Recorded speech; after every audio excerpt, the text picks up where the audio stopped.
Bonsoir tout le monde et bienvenue à cette conférence de presse concernant un comité sur les infrastructures souterraines. Alors, auront à parler ce soir Mme Lise Michaud, mairesse de Mercier, M. René Chalifou, directeur général de la Ville de Mercier, et M. Michel Brousseau, directeur des travaux publics et du génie. Alors, sans plus tarder, je cède la parole à Mme Michaud. Merci Vincent. Donc, au cours des derniers mois, les élus ont remarqué qu'il y avait beaucoup de constructions sur le boulevard et ça a soulevé des préoccupations auprès des élus et de la direction parce que les impacts de cette construction-là, que ce soit résidentiel ou commercial, quels seront à long terme ces impacts-là sur nos installations? C'est difficile aujourd'hui d'y répondre à cette question.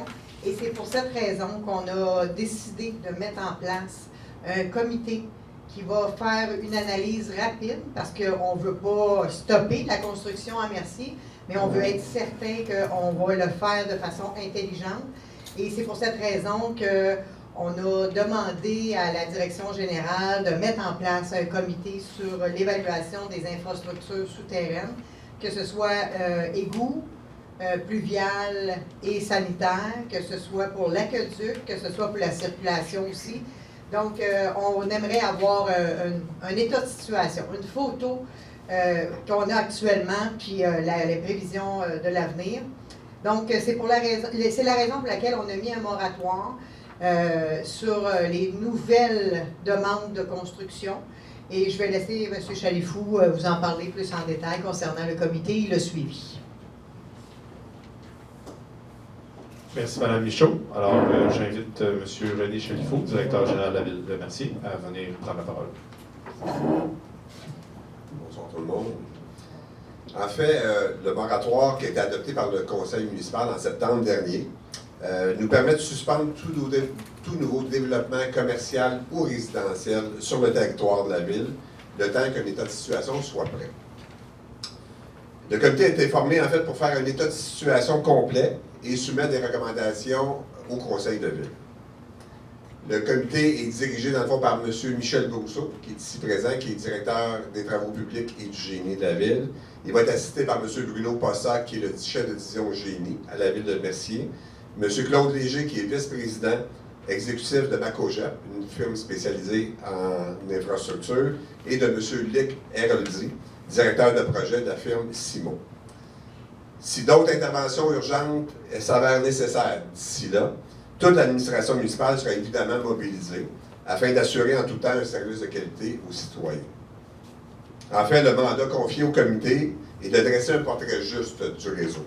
Il devra ensuite proposer des actions à court terme, qui en fait est un premier rapport intérimaire d'ici le 31 octobre prochain, et des études et des diagnostics sur la situation actuelle, avec un échéancier et un estimé des coûts, et ce rapport devrait être fourni d'ici le 30 avril 2020. Merci. Merci. Alors, pour parler un petit peu plus de la situation du comité, j'invite M. Michel Brousseau, directeur des travaux publics et du génie, à s'adresser à vous.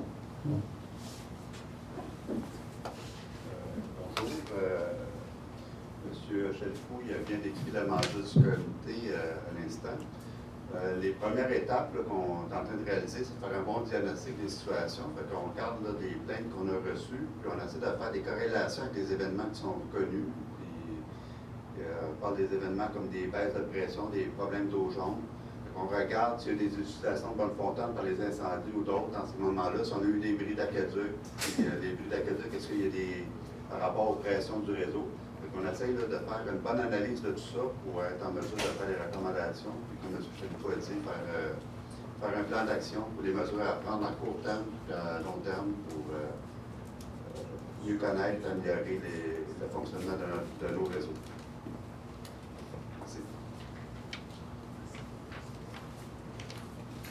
Merci. Alors, ceci clôt la période des mots des différents invités. Alors, c'est maintenant la période de questions réservée aux journalistes.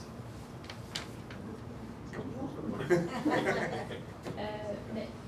juste pour être certain que je comprends bien, si créé un comité, c'est parce qu'il y a un problème en ce moment. Il y a plus de problèmes dans la dernière année, dans les derniers mois. On parle de goût. C'est quoi le problème? En fait, je vous dirais, la ville de Mercier, mais toutes les villes au Québec, on doit être responsable avec les changements climatiques qui s'effectuent actuellement, avec les tombées de crues d'eau par la pluie qui sont intenses.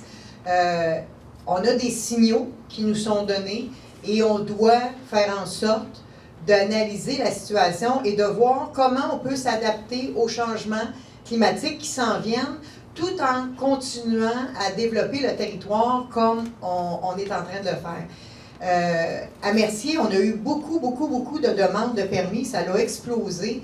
C'est une bonne nouvelle en soi, on en est bien content. Par contre, on a toujours la préoccupation des citoyens existants et les futurs que ce qu'on fait, c'est bon pour les citoyens existants et les futurs. Parce que si on a des inondations avec des crues abondantes et tout, on n'a pas vécu d'inondation à partir de la rivière, mais il ne faut pas attendre d'être rendu au pont pour traverser la rivière. Il faut s'assurer que notre pont est solide. Et ce qu'on est en train de faire actuellement, c'est ça. On n'est pas en train de dire que les épisodes d'eau jaune qu'on a eus sont nécessairement causés par un manque de quelque chose à la ville. Mais ça va faire partie de cette analyse-là. De toute évidence, il y en a eu. Quelle est la cause? Est-ce que c'est des bas de fontaine qui ont été utilisés? Est-ce que c'est des bris d'aqueduc? Est-ce que ça part de notre fournisseur d'eau qui est à la ville de Châteauguay? Parce qu'eux aussi en ont des épisodes d'eau jaune. Sainte-Martine aussi en a eu. Donc, il faut avoir un bon portrait de la situation pour être en mesure de s'assurer que ce qu'on pose comme gestes actuellement, ce sont les bons gestes pour un avenir prometteur pour les citoyens de Mercier. Vous dites que les demandes de permis ont explosé, c'est dans la dernière année, parce qu'on sait que Mercier, dans les 10 dernières années, c'est beaucoup développé au niveau résidentiel, mais est-ce que c'est particulièrement intense? Je pensais que c'était presque terminé, moi, le développement. En fait, le développement de résidences unifamiliales est effectivement, là, il y a où est situé le mini-pot qu'on appelle là, à Mercier. Il y a encore ce secteur-là qui va pouvoir être développé.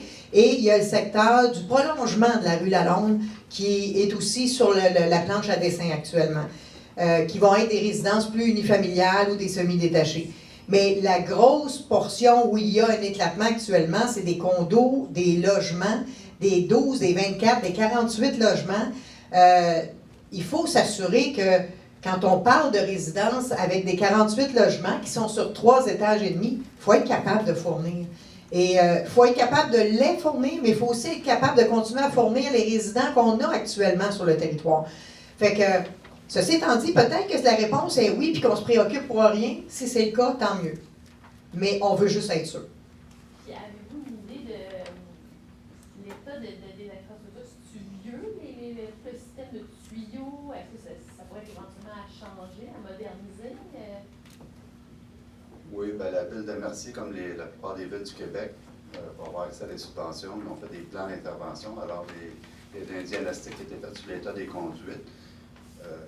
Nous, qu'est-ce qu'on regarde en plus aussi, c'est au niveau de la qualité du service. Là, on parle de pression d'eau, pas uniquement d'état structuraux. Pression d'eau, qualité de l'eau jaune, entre autres. On essaie de faire des corrélations avec des événements, puis des plaintes qu'on a pour faire un diagnostic plus complet. Ça, vous êtes capable de, mettons, je prends un exemple de l'eau jaune, telle date, tel secteur a eu de l'eau jaune, puis là, vous allez essayer de trouver si quelque part dans la ville, il y avait une bonne fontaine qui... c'est ça, dans le fond, vous allez faire? Exactement, c'est ça qu'on est en train de faire. Puis, on a beaucoup de données. Là, les plaintes sont enregistrées automatiquement depuis 1 an et demi. Ça, fait que ça nous parle beaucoup. Antérieurement à ça, c'est moins complet. Alors, ces données-là, ils vont être plus difficiles à utiliser. Mais avec les dernières années, on a commencé déjà des analyses préliminaires. Le comité qui est en cours, on peut déjà voir certaines associations. Là. Quel genre de solution pourrait être apportée pour justement aider à fournir, dans le fond, autant les nouvelles constructions que les résidences existantes? Parce qu'en même temps, c'est pas vous n'êtes pas comme propriétaire de l'eau. La l'eau vient de Châteauguay. C'est ce qu'on peut faire. il y a des meilleures pratiques de rinçage qu'on peut instaurer. On peut être aussi plus vigilant au niveau de l'utilisation des bandes d'incendie par des entrepreneurs. Ça, on a déjà vu des problèmes d'eau jaune suite à des utilisations non autorisées de bandes d'incendie qui occasionnent des vitesses élevées dans le réseau, des problèmes d'eau jaune. Ça, c'est récurrent. Il faut être plus vigilant. On invite la population, s'il voit des entrepreneurs, à nous aviser.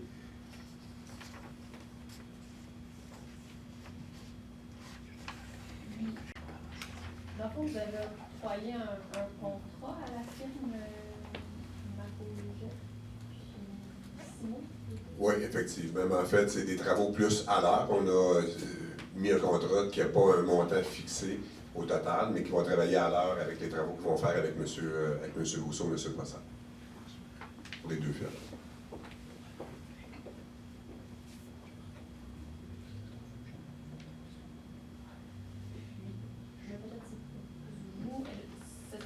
Par exemple, sur le nombre de plaintes dans la dernière année, où vous devez avoir déjà des données d'incidents sur 12 ans, des données qui sont possibles de sortir. Je pense que c'est pour colliger comme en termes de nombre, je sais pas. De prix d'aqueduc ou de. On va voir ce qu'on peut faire, puis je vous tiens au courant à ce moment-là. OK. Puis est-ce que ça. Vous suspendez les demandes Je demande de permis, en fait. permis, ouais, Les nouveaux projets. En fait, pour les nouveaux projets, il y a des projets qui sont substantiellement entamés en termes de dépôt de documentation, de plan ou d'autorisation de permis. Ces projets-là vont continuer quand même, parce qu'il fallait quand même être responsable avec ces gens-là. Mais tout nouveau permis qui demande une construction de plus de 2 portes. Donc, on pourrait autoriser des unifamiliales et des duplex, par exemple, mais tout ça qui est au-delà de ça, pour une période de 80 jours et un moratoire déposé. Est-ce que vous en avez beaucoup, des demandes? En fait, on en a constamment, puis Mme Michaud en faisait état tantôt, le long de la 138 particulièrement. Il y a beaucoup de demandes de construction de 8, de 16, même de 64 logements qui se font. Oui, 64 logements. Il y a une demande pour un 64 logements qui a été déposée, mais qui est touchée par le moratoire. Ça fait partie de l'analyse, parce qu'effectivement, ce sont des impacts importants là, sur l'ensemble des infrastructures. Donc, ces projets-là, pour l'instant, sont gelés. Et ce que je comprends, ça peut être intéressant pour une ville aussi d'augmenter son parcours de vie, en termes de revenus de taxes, ça ne le cachera pas. Mais comment vous équilibrez ça, ce besoin-là de grossir la ville versus En fait, oui, c'est intéressant, mais il ne faut pas que ça vienne entacher la qualité de vie des résidents actuels. Et ça, c'est primordial pour nous. Donc, oui, on est pour le développement, mais il faut que ce soit un développement intelligent qui respecte la capacité de nos infrastructures. Et si on veut des projets et qu'on doit faire des bonifications au niveau des infrastructures, ça sera une décision qu'on aura à prendre. Mais c'est important de s'assurer que les qualités de vie des citoyens existants ne soient pas entachées.